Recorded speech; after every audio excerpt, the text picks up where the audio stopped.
There's a moment, usually around 2 a.m., when you're scrolling through apartment listings on your phone, the blue light painting shadows on your childhood bedroom walls, the same walls that have watched you grow from 7 to 27.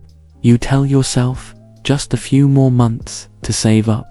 But months have this peculiar way of becoming seasons, and seasons blur into years, like watercolors bleeding into each other until you can't tell where one ends and another begins. Your parents' home wraps around you like a familiar sweater, warm, comfortable, maybe a little too tight in places you don't want to admit. It shields you from utility bills and the sharp edges of adult life. There's always food in the refrigerator, someone to ask about your day, Wi-Fi that never needs troubleshooting, and laundry that somehow finds its way from hamper to drawer.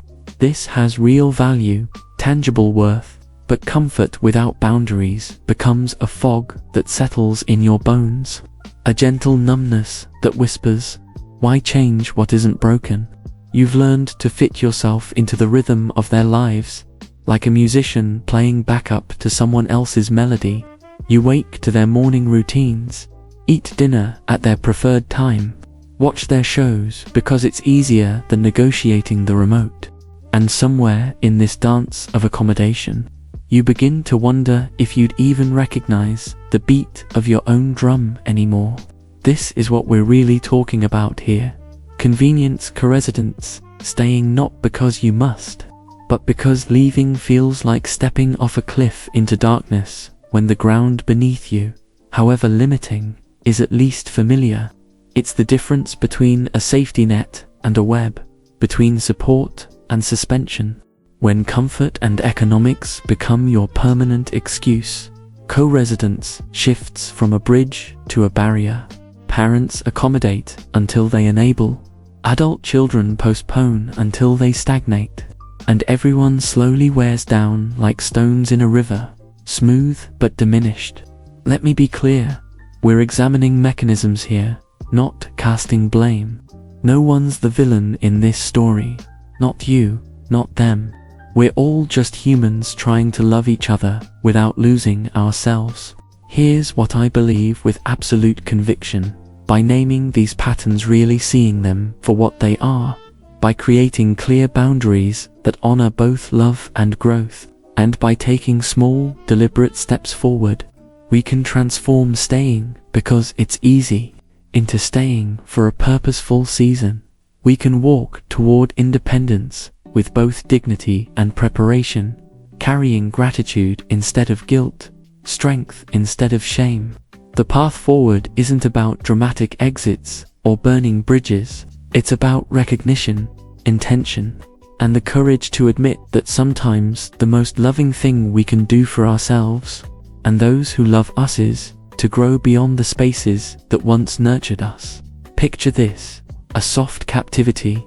There are no bars on these windows, no locks on these doors. Instead, there's a couch that knows the exact shape of your body, a Netflix account you didn't set up, but somehow always has your shows queued, and dishes that mysteriously migrate from sink to cabinet while you sleep.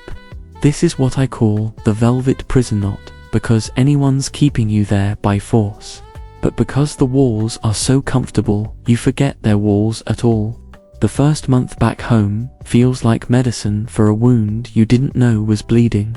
The 6th month settles on your shoulders like morning mist, present but weightless. By month 12, you've renamed your situation being financially strategic, but your body knows the truth. Your body always knows. Watch what happens when someone mentions moving out. Your thumb finds Instagram without thinking. Exhaustion floods your limbs like sudden gravity. Your chest tightens just enough to make the couch feel necessary.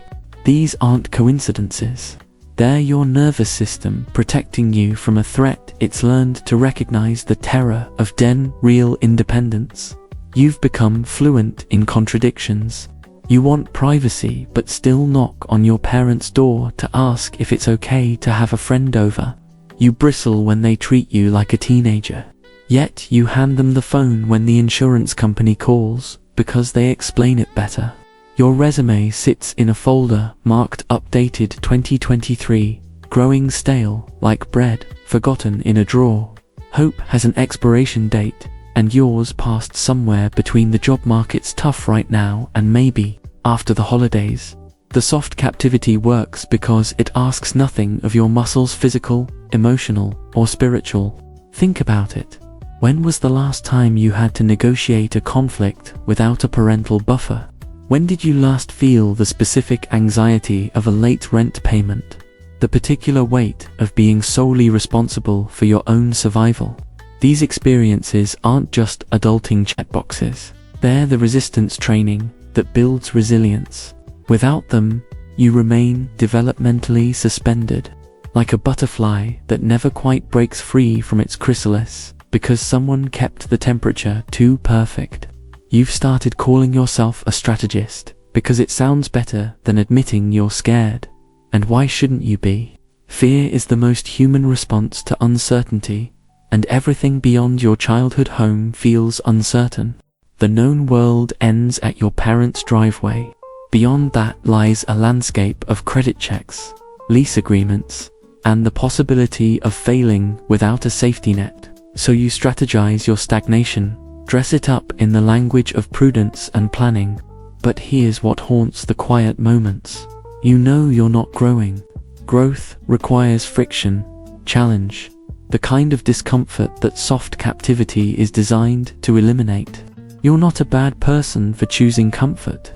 You're a human being responding to a system that rewards staying small. The tragedy isn't in the staying, it's in the slow erosion of belief that leaving is even possible anymore.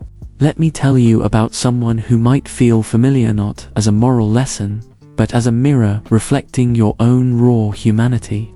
The prodigal son. Strip away the Sunday school flannel board, the simplified morality tale, and look at him as he really was. A young man whose wings grew faster than his wisdom, who mistook inheritance for readiness, who confused leaving with becoming. Can you imagine that morning he asked for his share? His hands probably shook, not from courage, but from the adrenaline of burning bridges.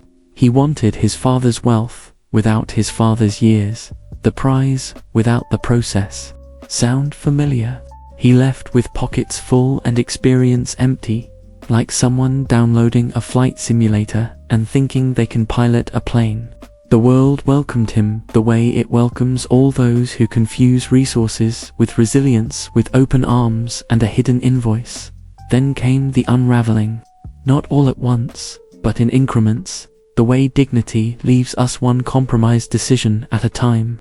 He went from feast to famine, from choosing his company to feeding pigs, from I've got this to I'm eating what swine refuse. But here's what the parable doesn't spell out, but your heart knows. The hunger in his belly was nothing compared to the hunger in his soul. He was starving for the very thing he'd run from, the simple belonging of being someone's son. The journey home wasn't just geographical, it was archaeological, digging through layers of shame to find whatever remained of his original self. Each step home was a small death of pride, of the persona he'd constructed, of the lies he'd told himself about not needing anyone. But here's the breathtaking part. His father saw him from far off, not because he happened to glance up, but because he'd been watching that horizon every single day, hope wearing grooves in his heart like water on stone.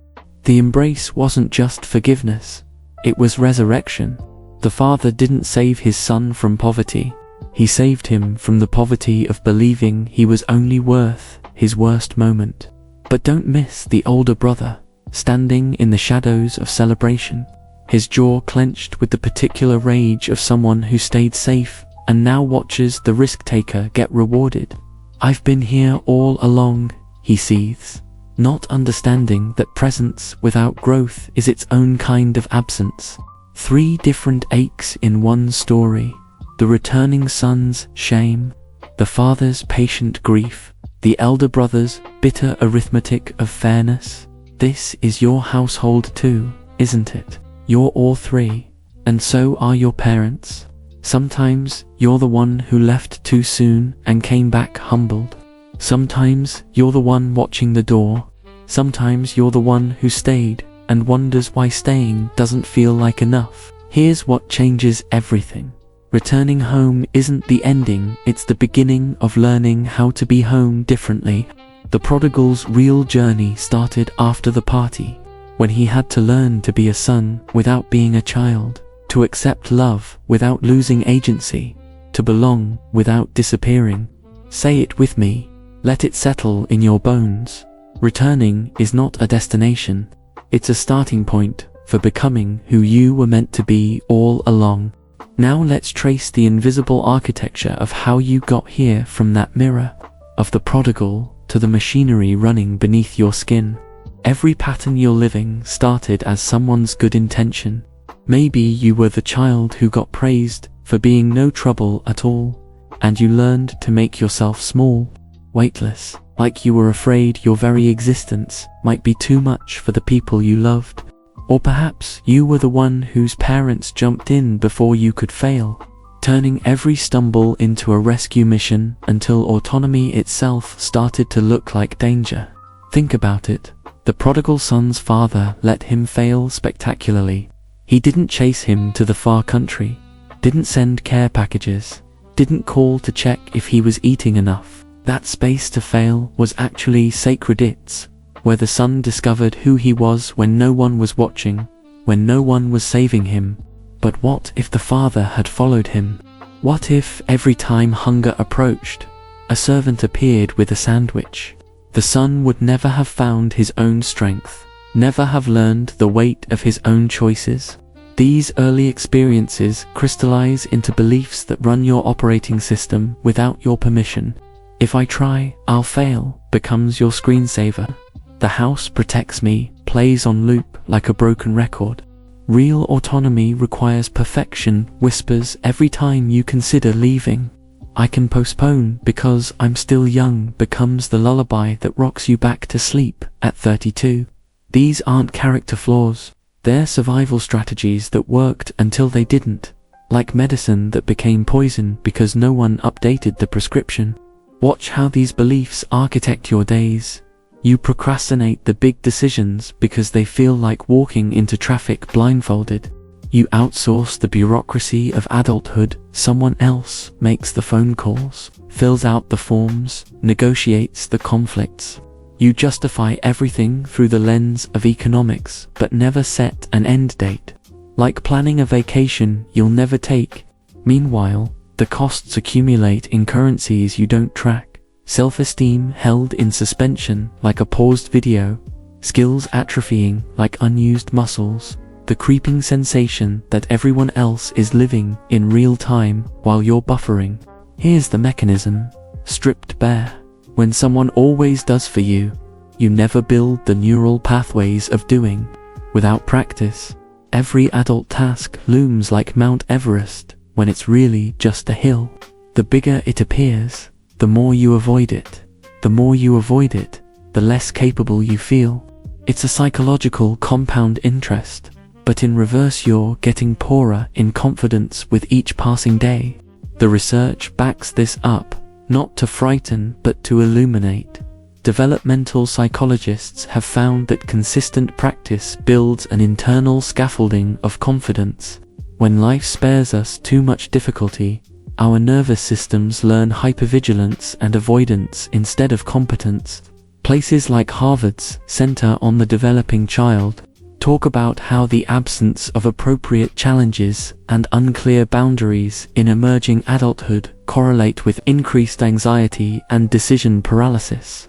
Your struggle isn't weakness, it's the predictable outcome of a system that protected you from the very experiences that would have made you strong. But here's the hope. Brains remain plastic, patterns can be rewired, and small daily practices can rebuild what was never built in the first place. Here's the paradox that keeps you frozen. Everything holding you back is actually good. Comfort, care, family loyalty, these aren't pathologies, they're virtues. The problem isn't their presence, but their boundaries, or rather, the absence of them. It's like water. essential for life, but without container or limits, it becomes a flood that drowns what it meant to nourish. Think about the prodigal's father for a moment. When his son returned, he could have said, "Stay forever, never work again, I'll handle everything." That would have felt like love, wouldn't it? But it would have been love without structure, care without growth, a golden cage with an open door that might as well be locked. Instead, that father gave his son back his dignity through a robe, his belonging through a ring, his place through a feast. But after the party, the son had to wake up the next morning and figure out how to be both grateful and growing, both home and becoming. Comfort without edges becomes that soft captivity we talked about. It starts as a gift and transforms into quicksand. The more you settle in, the harder it becomes to move. Love that does everything for you seems generous, but it's actually theft disguised as charity.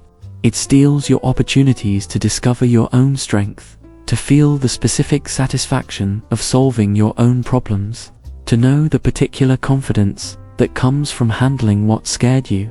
Your parents' love that shields you from every discomfort is real love, just incomplete.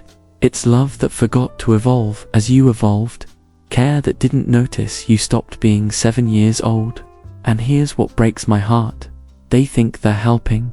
When your mum calls the doctor for you, when your dad handles your car insurance, when they solve your problems before you even fully feel them, they think they're expressing love. And they are. But it's like trying to help a butterfly by opening its chrysalis. The struggle is part of the becoming. Here's what changes everything. Loyalty doesn't demand stagnation. Read that again. You can love your parents with your whole heart and still put an expiration date on your dependency. They can love you completely and still ask you to contribute, to take responsibility, to carry your share of the weight. These aren't contradictions. They're the architecture of mature love. What if we stopped seeing plans as betrayal and started seeing them as love with intention? A plan that says, "I'll be here for 9 more months while I save and prepare," isn't rejection, it's love that respects everyone enough to include structure.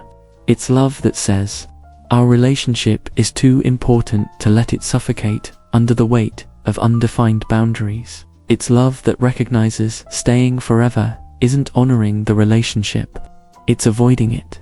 The older brother in the prodigal story, the one who stayed his resentment, wasn't really about the feast for his brother. It was about the absence of boundaries, the lack of structure, the feeling that loyalty meant losing yourself. But loyalty and growth can coexist. Love and limits can dance together. You can honor where you came from while still moving toward where you're going. A plan isn't goodbye. It's love with a timeline, care with a calendar, gratitude with a growing edge. So how does this paradox show up in the ordinary moments, in the Tuesday afternoons and Thursday dinners? It looks like avoiding opening your own bank account because there's no rush, though you're 31, and still using the one your parents set up when you were 16. It sounds like postponing that resume update because the market's tough right now. As if economies wait for perfect conditions. It feels like letting your parents remain the unofficial managers of your calendar, your bills, your adult infrastructure, while you float in a strange suspended animation between childhood and whatever comes next. The fights that erupt aren't really about the dishes in the sink or who forgot to lock the door. They're border skirmishes, territory disputes in a map no one's drawn. When your mum asks, "Will you be home for dinner?" and you feel that familiar tightness, it's not about pot roast, it's about the assumption that you'll always be there, that your life orbits their kitchen table. When privacy becomes a negotiation instead of a given, when you're explaining your Amazon purchases or defending your sleep schedule, you're not really fighting about packages or bedtimes. You're fighting about personhood. Watch your body, it's more honest than your words will ever be. That weight that settles on your chest when someone mentions apartment hunting, that's not laziness. It's your nervous system recognizing a threat it's been trained to avoid. The way your energy evaporates when a job opportunity appears, how you suddenly need a 3-hour nap. Your body is protecting you from the possibility of change the only way it knows how, by shutting down. The tension that coils in your shoulders when money comes up in conversation, that's the physical manifestation of dependence. The muscular memory of being provided for rather than providing. Imagine the prodigal son in those first weeks home, how his body must have betrayed him too. The way his shoulders probably tensed when his father entered the room, unsure if he was son or servant, family or charity case. The way his breath might have caught when asked simple questions about his plans, his future, his place in this house that was once home but now felt like a museum of his former self. His body knew what his mind was still figuring out, that coming home was just the beginning of the real work. Here are 3 questions that might crack you open, gently, like dawn through curtains. First, where have you said "I'm fine" while your body screamed otherwise? Maybe it was when your dad offered to call the landlord for you, and you said "sure, thanks" while your stomach twisted with the peculiar shame of borrowed competence. Second, what relationship do you call peaceful that's really just your silence? Perhaps it's the way you never mention your actual dreams at dinner because it's easier to let them think you're content. Third, what request have you postponed because asking would make you seem fragile? Maybe it's telling them you need to practice being adult, that their help has become a handicap. If any of these questions land like arrows, breathe. That sting isn't judgment, it's recognition. Your body knowing truth before your mind admits it. This doesn't diminish you, it informs you, guides you toward what needs tending, shows you where the real work lives. Now we build the bridge, plank by small plank, from recognition to action. Not a dramatic leap, that's fantasy. Real change happens in increments, so small they barely register. Like watching your hair grow, you don't see it happening, but one day you need a haircut. Start with this, a co-residence contract spoken aloud. I'll stay for 9 months. In exchange, I'll handle groceries and the internet bill. We'll check in every 30 days. Speaking, it transforms it from endless to finite, from drift to direction. The prodigal son's mistake wasn't leaving, it was leaving without a plan. Your advantage is you can prepare while you're still home, building strength in safety. A plan isn't betrayal, it's love with a timeline. Create your Tuesday ritual, call it Adult Training Day. Not because Tuesday's special, but because you need one day that's yours to practice being yourself. On Tuesdays, you complete something start to finish. Grocery shopping without asking what brand, laundry from washer to folded in drawers, to job applications sent, one bill paid with your own hands. A good week isn't measured in perfection but in attempts made, muscles used, fears faced even if clumsily, for income and opportunity. 10 applications weekly, not because 10 is magic, but because consistency beats intensity. To networking conversations, real ones, not LinkedIn likes. 1 portfolio update, because your work needs to stay fresh, like bread, not stale like that resume. Protect 25-minute blocks, like they're sacred. No scroll, no escape hatch, just you and the task. Follow the 2-minute rule religiously. If it takes less than 2, do it now. The email, the call, the form now, before your brain invents a reason to wait. Demystify the bureaucracy that feels like another language. Open that bank account, but bring someone trusted to translate the terms. Read a lease agreement with coffee and patience, like you're learning sheet music. Calculate deposits and moving costs for 3 neighborhoods, not to move tomorrow, but to make the unknown known. You're not memorizing, you're practicing, like scales before a song. Install your anti-procrastination hygiene app blockers that save you from yourself. A next action list that breaks find job into update LinkedIn headline. Alarms that interrupt the trance of avoidance. These aren't crutches, they're training wheels you'll eventually remove. But here's what stitches it all together. Speaking like the adult you're becoming. I need to practice this myself. Please don't solve it for me. If I freeze, remind me of our plan, not my failures. Or, every 2 weeks, I'll update you on my progress. Hold me to what we agreed, not to perfection. And when guilt whispers you're ungrateful, I have the right to need help while learning not to need it. Think of the prodigal's father. He didn't carry his son home on his back. He let him walk on legs that had learned their strength through struggle. Good help doesn't carry you. It trains you, watches you wobble, celebrates your clumsy attempts. It says, try again, not let me do it. Start tomorrow. Start tiny. Choose one thing. The budget spreadsheet, the Tuesday ritual, the 9-month conversation. Feel your breath change after you do it. That's your body recognizing momentum, remembering what forward feels like. Here we are, at the place where recognition becomes revolution, not the dramatic kind, with flags and manifestos, but the quiet kind that happens in living rooms and over morning coffee. This is where you transform I'm just staying until ... double quotes into I'm here for this specific purpose. This measured time. Sit with your parents, really sit, not hover by the doorway. Look them in the eyes and speak truth wrapped in gratitude. Thank you for sheltering me when I needed sheltering.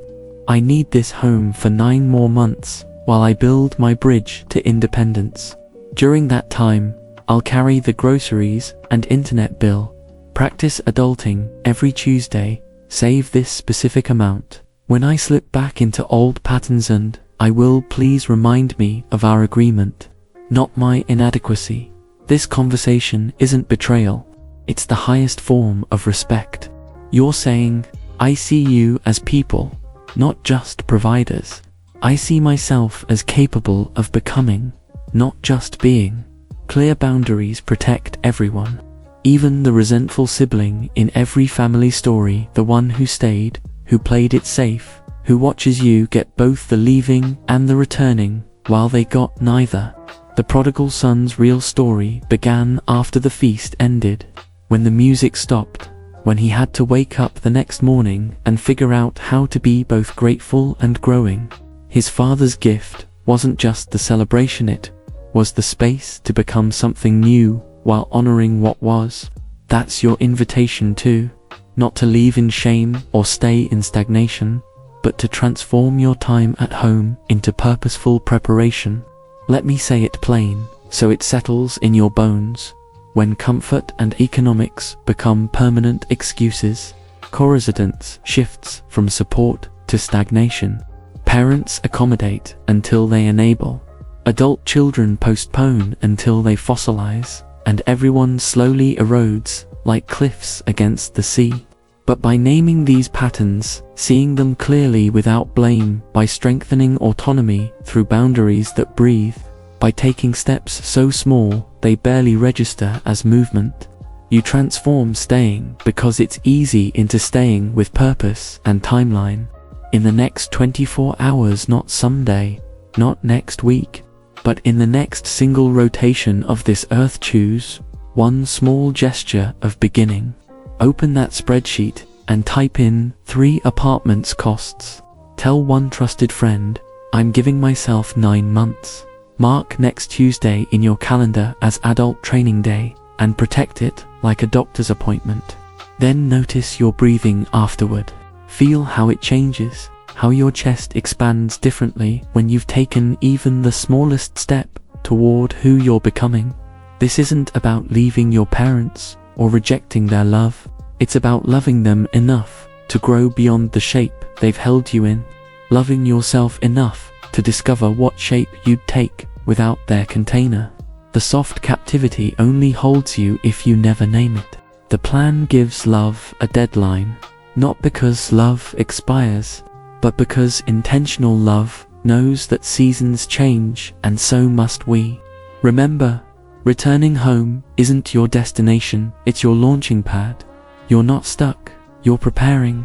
You're not failing, you're gathering strength. This is the beginning of your real story, the one where you choose your own adventure, even if it starts in your childhood bedroom, especially if it starts there.